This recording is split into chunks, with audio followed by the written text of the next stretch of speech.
back years ago when you went public about your sexual identity, Yes. did that affect your family?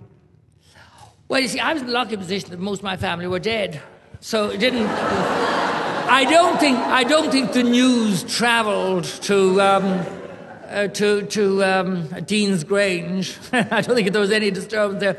But that's a kind of flippant remark. But my aunt was still alive, and she was all right with it until she read a woman's magazine, a description of what gay people were supposed to get out. You know, they're always interested in what they do in bed. And this thing gave a description. Actually, basically, they do nothing that a man and a woman can't do in bed, and you know, but there are just various other things. But I remember my aunt coming down in her nightdress and saying, "Oh, God, oh, it's too awful. Oh, no wonder you have pimples." So there was a little bit of dissension, but nothing much. And my brother and my sister-in-law said they were prepared to go on air publicly when one stage there was criticism of me and say that they could not have a more loving brother and brother-in-law, and if they were both wiped out in a car accident, they would specifically want me to look after their children for them. So the family were all right, mostly, except there were silly things like when I was with Ezra, the first time he was over here at Christmas, some members of the family invited me for Christmas. They never invited Ezra. And I said, "Oh, but I have Ezra." And they said, "Oh, well, you come anyway." And I'm bitterly ashamed to say that I did. And I left him. But that was the only time I did because I had it on my conscience. And I insisted that we were treated as a couple afterwards. I mean, and we lasted for 30 years. It's not bad when you think about it, particularly in the view of the way he behaved. But let me just give you a warning. Any of you, forget about the 7-year itch. It's the 27-year itch that kills the relationship. Okay, I think we've got time for one more question. Over here? Two. There's two over here. You can do a double up. And then you have to have one from a woman. Okay, otherwise just for gender balance. Otherwise you'll be prosecuted. Senator Norris, in my opinion, our current President, Mary McAleese, hasn't been vocal enough about Ireland's current problems. If you were to become President, would you have a more vocal stance on Ireland's issues? Well, I would be reluctant to criticise the current president, but I am known for my loud voice and the fact that I'm not particularly discreet about making my views known. And as I was saying to Shane and the two wonderful young women that we had, and there's one of them, I think, is it you? No, we're down, midway down the floor there. I'll have to put my glasses on. Anyway,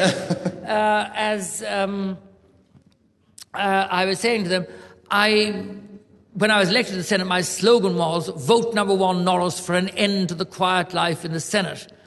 And there are two views on a possible presidency for me, and one is that I'd be impeached within 6 months for something I said, and the other is that people said they were reluctant to vote for me in case it meant that I'd be muzzled, because they wanted me to go on saying things.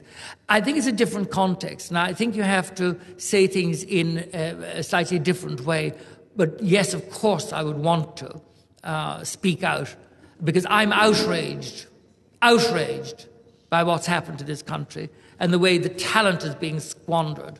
And the difficulties for people of your generation. When I was growing up, at least we had an ideal, we had a headline. The churches were above reproach. The bankers were above reproach. The legal profession was above reproach. The politicians were above reproach. And there was a fifth one, a fifth pillar, and that was the artists. We thrilled at the notion of seeing Paddy Kavanagh or Brendan Behan or Miles Nagopoline or A. Austin Clarke in the street. That's the only one that's left. The other four pillars have collapsed. The only one that's still there is the artists. And I don't mean just writers like Seamus Heaney, Roddy Doyle, all these sort of people. Wonderful artists like Sinead O'Connor, a fantastic singer, a beautiful woman, troubled soul, but she's asking honestly questions that are so central and real, even when she's confused. And O'Rourke, whatever his name is, I can't remember, who did that beautiful, beautiful song, also from Ballyfarmouth. Galileo, who put the rainbow in the sky. You know, wonderful, the talent that is here. And painters, we were always told we were visually illiterate. We weren't, we were walked on. You know, we hadn't the money for the old paints and the canvas, but my God, now we're showing them. So there's lots, yeah, there was another, and then the woman. Our friend next to, yeah. How do you feel about Mary McAleese's refusal today invite to Grand Marshal the New York St. Patrick's Day Parade in relation to the LGBT issues? Well, I didn't know that. I mean, it's the main parade. She said she won't be the Grand Marshal. Good for her. She's 100% right. The mayor of New York sent an invite for her to Grand Marshal it, but she refused on the grounds that they were discriminating against the LGBT community. Well, I didn't know that, but I respect her for it, because I think it's dreadful to think that in the state of New York there is this discrimination. And when a small group marched 10 or 15 years ago, they threw bottles at them and shouted and spat at them. I mean, and on that very day, the gay float in the National Parade in the capital of Dublin in O'Connell Street won first prize. And these old blisters over in Manhattan were saying, oh, this is not Irish, it's un-Irish behaviour. Well, come to the heart of Ireland and see the difference for yourself. Yes, stupid gobshite.